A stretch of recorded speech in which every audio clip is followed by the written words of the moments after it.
Hello everyone, welcome to civil aspirant YouTube channel. दोस्तों, इस video के अंदर मैं हिंदी साहित्य के लिए आपको कंप्लीट बुक लिस्ट के बारे में जानकारी दूंगा। काफ़ी दिनों से चैनल पे कमेंट आ रही है कि हिंदी लिटरेचर पे वीडियो बनाओ, हिंदी लिटरेचर पे वीडियो बनाओ, और ये सच में कहे तो सबसे ज़्यादा डिमांडेबल वीडियो होगा। और ये जो मैं आपको जानकारी दे रहा हूँ ना, यकीन मानिए इसके अंदर जो जानकारी मिलेगी वो आपको कहीं पे भी नहीं मिलेगी। और अधिकतर विद्यार्थियों के मन में डाउट भी रहता है कि वो उनको पढ़ने के बाद में उनका कंप्लीट होगा या नहीं होगा। सारे सवालों के जवाब मिलेंगे। रीज़न ये है कि मैं खुद हिंदी साहित्य का विद्यार्थी हूँ और मुझे हिंदी साहित्य को मुझे लगता है कि हाँ, मैंने थोड़ा बहुत पढ़ा है और मुझे यूपीएससी के लेवल में देखे तो अच्छी जानकारी मैं आपको दे पाऊँगा।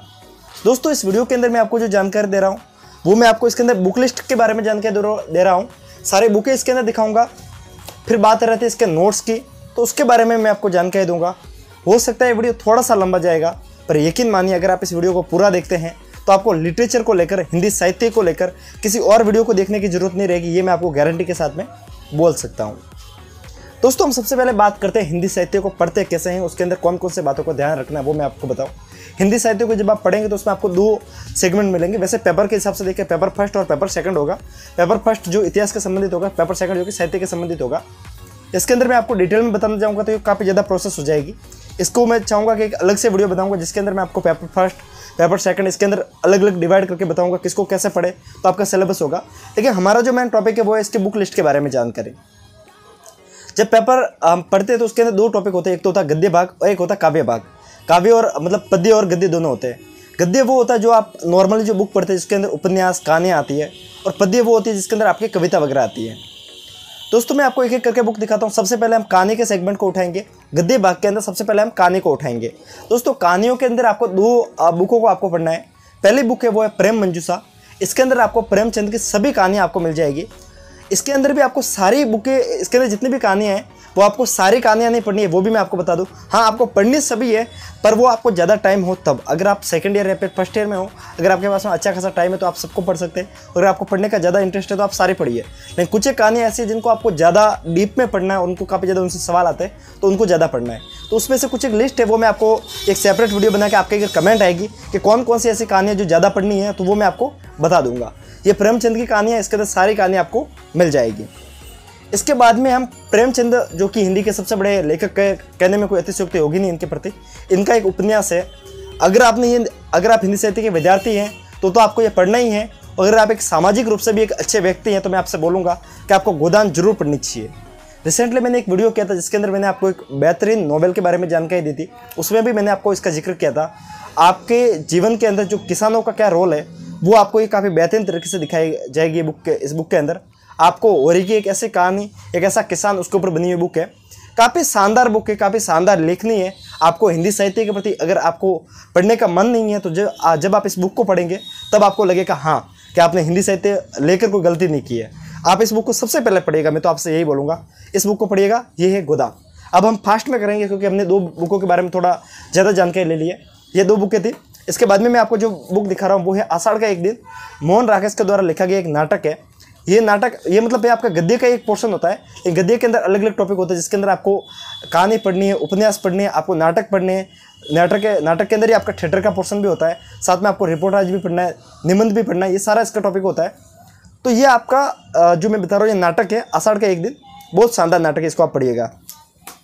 इसके बाद में मैं आपको जो बुक दिखा रहा हूँ वो है मेला आंचल, जो कि फणेश्वर रेणु के द्वारा लिखी गई बुक है। बहुत अच्छे राइटर है और एक आपको आंचलिक उपन्यास है। इसको आपको पढ़ने में थोड़ी सी दिक्कत हो सकती है। मैं आपको बोलूँगा कि इसको आप शुरुआत में मत पढ़िएगा। जैसा कि मैंने आपको शुरुआत में गोदान बोला है, इसको अगर आप शुरुआत में पढ़ेंगे तो आपको हो सकता है कि आपका साहित्य के प्रति थोड़ा सा इंटरेस्ट कम आए, क्योंकि इस बुक के अंदर जो हिंदी लिखी गई है वो थोड़ी सी मैथिली और भोजपुरी को मिक्स करके लिखी गई है। तो उसको आपको पढ़ने में थोड़ी सी दिक्कत होगी। लेकिन हाँ, जिस समय आप इस बुक को ख़त्म करेंगे तब आपको लगेगा कि आपने किसी गाँव की सैर कर दी। आपको गाँव के अंदर की सारी ज़िंदगी आपको समझ में आ जाएगी। ये है मेला आंचल। इसके बाद में जो बुक है वो है कामायनी। ये जो जयचंद्र प्रसाद का जो साहित्य है इसके ऊपर बनी हुई है। और जयचंद्र मैं गलत निकल गया मुझसे, जयशंकर प्रसाद की बहुत शानदार कविता है ये गद्य नहीं है, ये पद्य का पोर्शन है। इसको आप पढ़ सकते हैं। कामायनी जो कि काफ़ी अच्छी कविता भी बोली जाती है और इसको आप काफ़ी शानदार बुकों में से एक है। इसके बाद में मैं जो बुक बता रहा हूँ वो है यशपाल के द्वारा लिखी गई बुक। राइटर यशपाल है इनके, और इनके द्वारा लिखी गई बुक है दिव्या। काफ़ी अच्छा उपन्यास है। इस बुक को पढ़ने के बाद में आपका जो सामाजिक चेतना है वो महिलाओं के प्रति काफ़ी अच्छी हो जाएगी और आपकी जो सोच है वो बदल जाएगी। काफ़ी शानदार उपन्यास है। इसके बाद में मैं आपको जो बुक दिखा रहा हूँ वो है एक दुनिया समान अंतर। जितने भी हिंदी साहित्य में आपको कहानियाँ हैं, सबसे बेहतरीन कहानी है उसमें आपको एक प्रेम मंजूषा के अंदर मिलेगी, जिसके अंदर आपको सारी प्रेमचंद की कहानियाँ हैं। इसके बाद में जो बुक है वो है राजेंद्र यादव के द्वारा लिखी गई बुक। इसके अंदर आपको हिंदी के जितने भी अच्छे अच्छे कहानीकार हुए हैं उन सब की कहानियाँ इसके अंदर आपको देखने को मिल जाएगी। इसके अंदर सारे कहानियाँ आपको पढ़नी है और उन कहानी को पढ़ने के बाद में आपको काफ़ी अच्छा नॉलेज मिल जाएगा इससे, और लगभग काफ़ी अच्छे अच्छे राइटरों के बारे में पढ़ने का मौका इससे मिल जाएगा। ये बुक आप जरूर पढ़िएगा, एक दुनिया समान अंतर। इसके बाद में जो मैं आपको बुक दिखा रहा हूँ वो है दो नाटक है। नाटक के बारे में बता रहा हूँ। भारत दुर्दशा, भारतेंदु हरिश्चंद्र, इनके बारे में आपने जरूर पढ़ा होगा। अगर आप हिंदी के बारे में अगर आपने 10th-12th में अगर पढ़ा हो तो थोड़ा बहुत। काफ़ी अच्छे राइटर है और नाटक की दुनिया में, और जब बात आती है आधुनिक युग की तो उस समय सबसे बेहतरीन किसी ने काम किया था तो शुरुआत भारतेंदु हरिश्चंद्र इन कवि ने की थी। इनके बहुत से आपने नाटक शुरुआत में बचपन में पढ़े होगा शायद। आपने एक अंधेरी नगरी करके नाटक है, उसको आपने जरूर पढ़ा होगा शायद, और ये नाटक काफ़ी ज़्यादा शानदार है। इसको आप पढ़िएगा। मुझे लगता है कि इसको आपको पढ़ने में मुझे मुश्किल से लग रहा है 45 मिनट से ज़्यादा टाइम नहीं लगेगा। खरीदिए, उसको पढ़िए। हिंदी के प्रति आपकी समझ को काफ़ी ज़्यादा विकसित करेगा ये। इसके बाद में जो बुक है वो है जयशंकर प्रसाद की स्कंदगुप्त। ये जब बात आती है हिंदी के अंदर तो हिंदी के अंदर कुछ राइटर ऐसे थे जो संस्कृत के साथ में हिंदी को लिखते थे, और कुछ एक ऐसे थे जो प्योर हिंदी को लिखते थे, कुछ उर्दू के साथ में लिखते थे। ये उसी प्रकार से है। इसके अंदर आपको संस्कृत निष्ठ आपको हिंदी मिलेगी। काफ़ी अच्छी आपको शुद्ध हिंदी देखने को मिल जाएगी इसके अंदर। इसको आप पढ़ सकते हैं। काफ़ी शानदार बुक है स्कंदगुप्त। ये नाटक है, ये कहानी नहीं है, नहीं है पद्य, नहीं है आपका उपन्यास है, ये एक नाटक है स्कंदगुप्त। दोस्तों ये हमने जितने भी आपको मैंने बुक दिखाई है इसके अंदर आपको पद्य का, गद्य के अंदर से मैंने नाटक और कहानी का ऑप्शंस दिखाया है। ये सारे बुक उसके लिए हैं। इसके बाद में मैं आपको जो बुक दिखा रहा हूँ वो है निबंध के लिए। निबंध के आप जैसे कि बुक देख रहे हो डॉक्टर सत्येंद्र के द्वारा लिखी गई बुक है। इसको आपको पढ़ना है, और हिंदी साहित्य के अंदर आपका निबंध का भी एक अच्छा पोर्शन है, तो उसको आप पढ़ेंगे तो आपका इसके प्रति समझ विकसित होगी, तो आप इसको पढ़ सकते हैं। इसके बाद में जो मैं आपको बुक दिखा रहा हूँ वो है हिंदी साहित्य के सबसे दिग्गज आप कह सकते हैं आचार्य रामचंद्र शुक्ल। अगर आप हिंदी साहित्य के विद्यार्थी हैं तो आपको पता होगा कि इनका सम्मान हिंदी साहित्य के अंदर कितना ज़्यादा है। इनकी बुक चिंतामणि, ये एक तरह से न कहानीकार ज़्यादा इनको बेहतर कह सकते हैं, न इनको आप उपन्यासकार कहते हैं। इनको सबसे बड़े आलोचक कहा जाता है, और जितने भी हिंदी साहित्य के लोग हुए हैं उनमें सबसे श्रेष्ठ अगर इनका नाम आता है तो इनका नाम काफ़ी ऊपर आता है। सबसे श्रेष्ठ सब कवि श्रेष्ठ होते हैं ऐसा मैं मानता हूँ, लेकिन इनका नाम काफ़ी ज़्यादा ऊपर के दिग्गज कवियों के अंदर, दिग्गज व्यक्तियों के अंदर आता है। तो इनकी आप बुक को पढ़ना है आपको, और आपकी समझ काफ़ी ज़्यादा विकसित करेगी ये। इसको आप पढ़िएगा। दोस्तों ये जो मैंने आपको बुकें दिखाई है वो हिंदी साहित्य को लेकर दिखाई है। ये आपके सारा ये वो पोर्शन है जिसको पढ़ने के बाद में आपकी समझ हिंदी साहित्य के प्रति काफ़ी ज़्यादा विकसित हो जाएगी। मैंने बहुत से आप वीडियो में देखेंगे तो कुछ लोग आपको सिर्फ नोट्स के बारे में बोलते हैं। मैं आपको ये नहीं कहूँगा कि आपका सारा काम नोट्स से हो जाएगा। ये बुकें ऐसी हैं कि ये इनको पढ़ने के बाद में आपका इंटरेस्ट साहित्य के प्रति बढ़ेगा, साहित्य की समझ आपके अंदर विकसित होगी, तो इसके कारण इसको तो पढ़ना ही है। अब आपके लिए एक सबसे इंपॉर्टेंट बुक वो है आपका प्रीवियस ईयर की बुक। प्रीवियस ईयर की बुक आपको मैं इसके कारण कह रहा हूँ कि जिस समय आप पढ़ेंगे, लाइक आपने प्रेम मंजूषा पढ़ा, तो आप इसके अंदर पेपर सेकंड के अंदर जाकर प्रेम मंजूषा से जितने भी क्वेश्चंस आपको मिल रहे हैं प्रेमचंद के रिगार्डिंग, उनको आप पढ़िए। उससे आपको समझ पता चलेगी कि आपने कहानी को पढ़ा है, कहानी से सवाल कैसे पूछे जा रहे हैं, और प्रेमचंद के रोल वगैरह उसके बारे में सवाल आपको समझ में आ जाएंगे। और इस बुक को आपको साथ साथ में ही कैरी ऑन रखना है। ऐसा नहीं कि आप इन बुक को पढ़े, पहले इनको पढ़ेंगे फिर नोट्स को पढ़ेंगे फिर आप इसको पढ़ेंगे, ये आपकी तैयारी को गलत सिद्ध करेगा। इन दोनों को साथ साथ में पढ़िएगा, आपकी तैयारी शानदार हो जाएगी। इसके अंदर आपको करीब 15 साल के पुराने पेपर मिल जाएंगे। अब काफ़ी दोस्त मुझे बोलेंगे कि ये सारे जो हमने बात की है तो आपने बुक के बारे में बता दी, लेकिन इसके साथ में हिंदी साहित्य यहाँ पे तो ख़त्म होता नहीं है। इसके अंदर आपको हिंदी साहित्य का इतिहास भी तो आपको पढ़ना है। हिंदी साहित्य के इतिहास के अंदर हम हिंदी भाषा का इतिहास कर रहे हैं, और जो मैंने आपको शुरुआत में बताया पेपर फर्स्ट और पेपर सेकंड, तो उसके अंदर काव्यखंड भी है। काव्यखंड को मैंने कोई बुक बताई नहीं, वो आप कैसे पढ़ेंगे। काव्यखंड के अंदर अपन को कबीर को पढ़ना है, रहीम को पढ़ना है, सबको बड़े बड़े कवियों को पढ़ना है, छायावाद, भक्तिकाल, रीतिकाल, इन सबको पढ़ना है। और इन सबको पढ़ने के लिए मैं आपको सेपरेट बुक नहीं दिखा सकता, क्योंकि इनके लिए कोई अच्छी सेपरेट बुक है भी नहीं। वैसे हम आचार्य रामचंद्र शुक्ल की पुरानी हिंदी साहित्य का इतिहास वगैरह पढ़ते हैं तो वो ठीक है, लेकिन वो इतनी बल्कि बुकें होती है कि अगर आप साहित्य से एमए करना चाहते हैं तो उनके लिए वो काफ़ी ज़्यादा जरूरी होती है।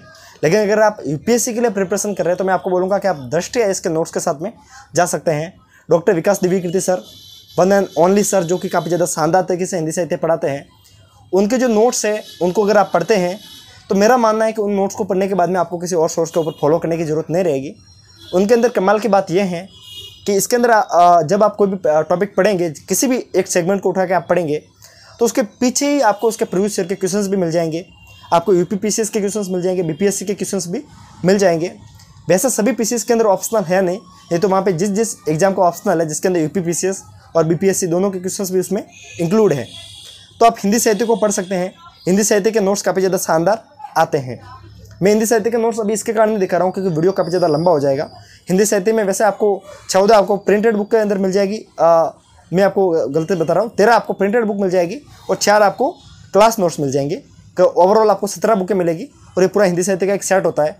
अगर आप इन सबको खरीदना चाहते हैं तो नीचे आपको नंबर मिल जाएंगे। वैसे मैं जो वीडियो बना रहा हूँ ये राजेश। तो दोस्तों हम जो बात कर रहे थे, हम 10 TIS के नोट्स के बारे में बात कर रहे थे, लेकिन किसी कारण से वो वीडियो बीच में स्टक हो गया और वो वीडियो भी कंटिन्यू नहीं हो पा रहा था। इसके कारण मैं वापस से एक नया शॉर्ट इसके अंदर ऐड कर रहा हूँ। एक छोटी सी जानकारी ऐड करनी थी कि मैं जो बात कर रहा था वो यही था कि जो हमने बात की है वो हमने बुक्स के बारे में बात कर दी है। अब बात रहती है नोट्स की, जिनके माध्यम से आप पूरे मटेरियल को पढ़ेंगे। उसके अंदर मैंने आपके 10 TIS के नोट्स के सजेशन दी थी। हमने बुक लिस्ट की जानकारी ले ली थी, जिसके अंदर हमको 4 बुकें प्रिंटेड के अंदर क्लास नोट्स के अंदर मिल रही थी और 13 हमको प्रिंटेड के अंदर मिल रही थी। साथ में इसके साथ में जो ये मटेरियल आएगा, इसको आप पढ़कर आपके हिंदी साहित्य का कंप्लीट सिलेबस पढ़ सकते हैं। और अब बात रहती है इसको आप बाय कैसे करेंगे।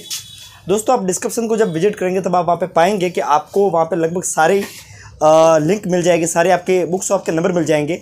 उनको आप कॉल करके जब आप इनको बोलेंगे आपको ये बुक चाहिए तो वो आपको भेज देंगे। शुरुआत में आपको पेमेंट करना पड़ेगा, इनके पास में कैश ऑन डिलीवरी की व्यवस्था नहीं है, बट हाँ आप इनके ऊपर भरोसा कर सकते हैं। इनके वीडियो हमारे चैनल पर ऑलरेडी और भी पड़े हैं। सो दोस्तों अब वीडियो को ख़त्म करते हैं, यही बात मुझे और बतानी थी। सो दोस्तों मिलेंगे ऐसे ही वीडियो के साथ में फिर, और तब तक के लिए हंसते रहिए, मुस्कुराते रहिए, साथ साथ में पढ़ते भी रहिए। ऐसे ही वीडियो में फिर मिलेंगे, तब तक के लिए जय हिंद साथियों।